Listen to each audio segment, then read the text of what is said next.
After the huge success that our original video had, we figured you guys must enjoy these stories involving some of the scariest, most terrifying, and unspeakable monsters or creatures ever known. So naturally, we figured we just had to double up and come at you guys with part 2, which is going to include another 10 monsters, which you've likely never heard of, or maybe you have, but soon will have nightmares about. Today on Life's Biggest Questions, we're counting down the top 10 scariest American mythic monsters in history, part 2.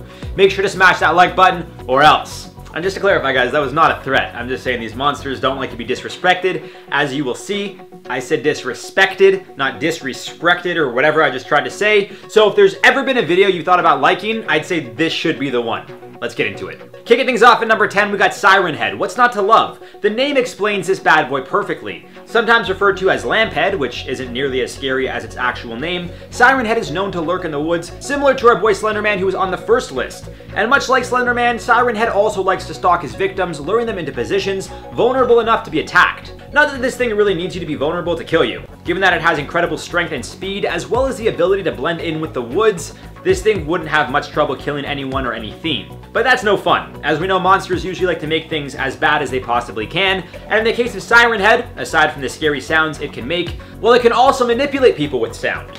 For example, you're out camping with your friends, and you hear one of your friends scream for help. Turns out it's really Siren Head. Just duped ya. That's how sick this thing is. It'll lure you in using your loved one's voices while likely simultaneously staying stealthed, just waiting to pounce you.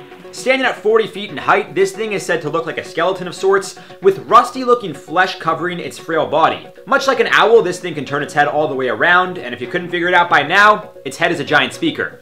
With its long limbs, we're talking arms as long as its legs, this ain't something you want to run into while camping. At number 9, we got the Jersey Devil. Now, being a hockey fan myself, I've always wondered where the New Jersey Devils got their name from. Well, it seems I may have the answer I've been looking for. Funny enough, the Jersey Devil is actually not only southern New Jersey folklore, but also runs deep in the roots of Philly. Shout out the Eagles, baby! Getting back to our monster here, the Jersey Devil has also been named the Leeds Devil, and is known to reside in the Pine Barrens of Jersey, which is a heavily forested area. It seems a lot of these monsters like to creep around in the woods, and that's why I'll never go camping.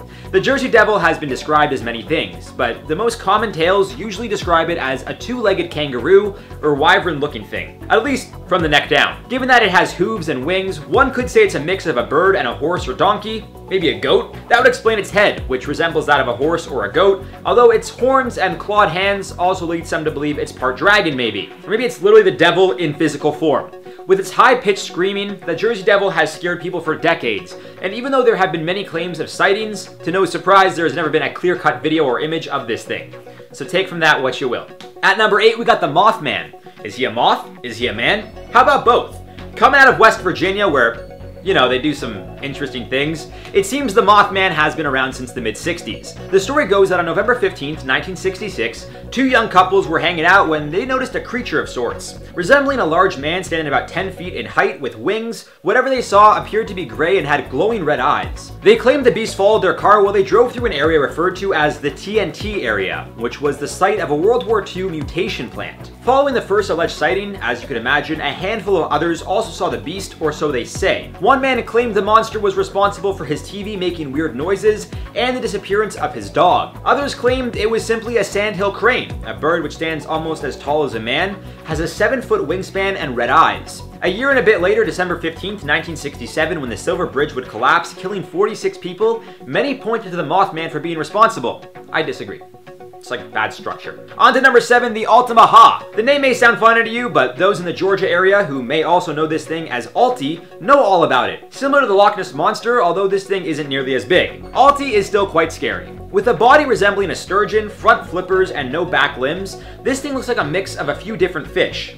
It's got a long tail similar to that of a whale, but can swim like a dolphin and has the face of a crocodile. Although some sources claim it is gray with a white underbelly, other sources have claimed this thing is green, giving it the ability to camouflage into the waters. Of course, there have never been any actual sightings of this thing, at least that we could prove, but it's believed the story of the ALTAMA-HA dates back to the early 1920s. Usually residing in marshes or swampy areas of the ALTAMA-HA River in Georgia, sources claim this thing is potentially as big as 30 feet long. Others think it's just a mix of logs, moss, and potentially other fish, but I think the idea of a 30-foot alligator dolphin slash whale type thing is more fun.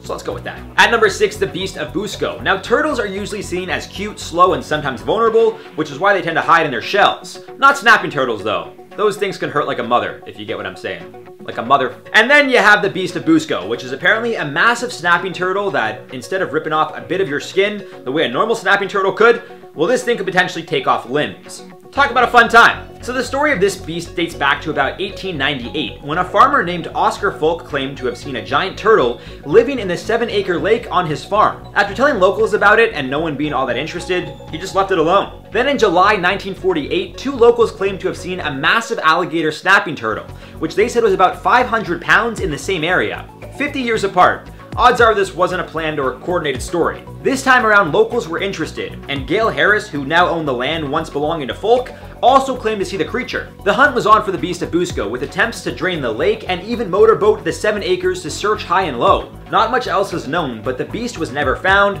with some claiming it's hibernating and waiting for prey to accidentally stumble upon it. Others think Folk's story was bogus and he just wanted to have some fun, but that doesn't necessarily explain the other people that saw it, so who knows. Going back to West Virginia at number 5, we got the FLATWOODS monster. Now this thing isn't even so much a monster or creature as much as it is an entity. Is it a ghost? Maybe an alien? Who knows? A money grab? Most likely. Dating back to September 12th, 1952, the story of the FLATWOODS monster started after 7 people and a dog were literally almost scared to death. Ed and Freddie May, who were 13 and 12 at the time, were hanging out with their 10-year-old friend Tommy Heyer in the schoolyard. Upon noticing a red streak shooting through the sky and crashing at a nearby farm, they wanted to investigate. Rather than going alone, the brothers asked their mother to come with them, so she did. As they made their way in that direction, 3 other boys and a dog joined them on their journey. Kinda sounds like the Wizard of Oz, you know what I mean? Anyways, but that is when they saw something so horrific, they ran and never looked back. A local newspaper explained, I quote, 7 Braxton County residents on Saturday reported seeing a 10-foot Frankenstein-like monster in the hills above Flatwoods. A National Guard member, 17-year-old Gene Lemon, was leading the group when he saw what appeared to be a pair of bright eyes in a tree. Lemon apparently fell back screaming, I quote, when he saw a 10-foot monster with a blood-red body and green face that seemed to glow. The story got international attention, but it's important to note this occurred just a few years after the Roswell incident, which led the US government to investigate. It also led to the creation of the Flatwoods Monster Museum, which to this day is quite a popular tourist attraction. So, that's interesting. Number 4, we got the Lizard Man of Scape or Swamp. Talk about a mouthful. A folklore coming out of South Carolina. As you can imagine, the story here is of a lizard man who apparently resides in the swamp. Now, as you may or may not know, the tale of lizard people, or lizard man, have been around for quite some time. However, the story of the Lizard Man of Scape dates back to 1987, when a man by the name of George Holloman Jr. spotted the thing. The story at the time didn't gain much traction. However, upon a second sighting on June 29, 1988, by a 17-year-old Christopher Davis who was coming home one late night from work, well, it seems the story of the Lizard Man of Scape became a reality. While changing a tire which had blown out, Davis claimed he heard a sound and turned around to see the Lizard Man running toward him. Getting back in his car, he took off, and the Lizard Man jumped on the roof of his car, trying to attack. I guess he changed that tire real quick. I don't know how he did it so fast, but he was changing it, saw the thing, and then got back in the car. Maybe it was magic. I don't know. Don't shoot the messenger, guys. I just relay the stories here. Davis's car did have scratches on the roof, and the side view mirror was damaged, but everything else was intact. Davis explained his encounter and what he saw as, I quote, 3 big fingers, long black nails, and green rough skin. It was strong and angry. I looked in my mirror and saw a blur of green running. Following the sighting, there were numerous reports of cars in the area getting scratched up, however, no sightings of this lizard man. To no surprise, the story attracted tourists and $1 million reward for anyone who could catch it. One man claimed to have seen the beast shooting it and actually capturing some blood, but that just led to his arrest for having a gun which he shouldn't have been in possession of, which, like, kind of sucks to suck, you know what I'm saying? All in all, the Lizard Man was described as having green scaly skin, red or orange glowing eyes, webbed hands with 3 fingers, and a height of about 7 feet. Some scary stuff. At number 3, we've got the OZARK Howler. This thing has a few names, including the OZARK Black Howler, the Hoo-Hoo, the Nightshade Bear, and the Devil Cat. So all those things are included in this number. It's like 5 for the price of 1. Usually described similar to that of a black bear, walking on all 4s with a big body and black hair, red eyes, and horns, this beast has been said to live in Arkansas, Missouri, Oklahoma, and Texas. Really want to say Arkansas, but I'm not going to. I just did. The sound it makes has been described as a mix of a wolf's howl, a bear's growl, and a hyena's laugh. Naturally, there are those who believe this thing is the real deal, and others who think there's a logical explanation, such as an unknown type of bear or potentially a mutated mountain lion who created a new breed of sorts. The first sighting of the Ozark Howler dates back to the early 1800s, when a man named Daniel Boone claimed to have shot the Ozark Howler and kept the beast as a trophy. As you can imagine, there was no evidence of said trophy. However, as recently as 2015, a local news station claimed they had photos sent to them of the Ozark Howler, but the local Arkansas authorities shut down the claims, saying the photos were fake and no one had reported anything to them. At number 2, we got the PUKWUDGIE. Believed to reside in Delaware, the PUKWUDGIE is believed to be a very small humanoid creature who lives among the woods. Standing between 2 or 3 feet tall, some sources claim it also has the ability to shapeshift, so its natural form isn't so much a humanoid, but more so a spirit who takes the form of a humanoid from time to time. It can also take the form of a cougar and other dangerous animals, can apparently create fires, launch poison arrows, and has the ability to use magic,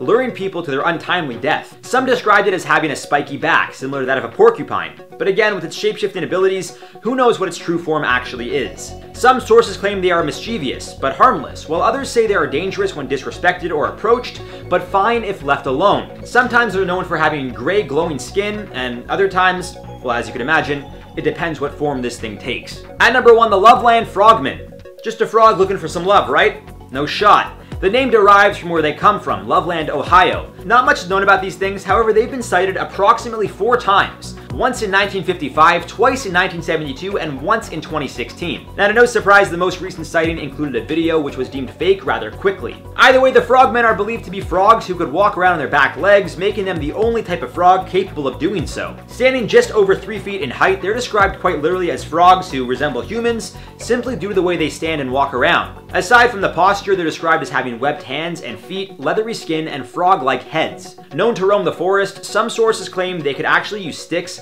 similar to that of wands with a glowing spark coming out of the end. Could this be a form of electricity or magic that they're capable of using? Possibly, but there's such little evidence of this one, no one knows too much about these things for sure. And that's all we got for you guys for the top 10 scariest American mythic monsters in history part 2. If you guys want a part 3, let us know in the comments down below. For now, let's do some common replies from part 1 of the video, obviously titled Top 10 Scariest American Mythic Monsters in History. Dave Dan said the scariest monster is the Taxman. Duh.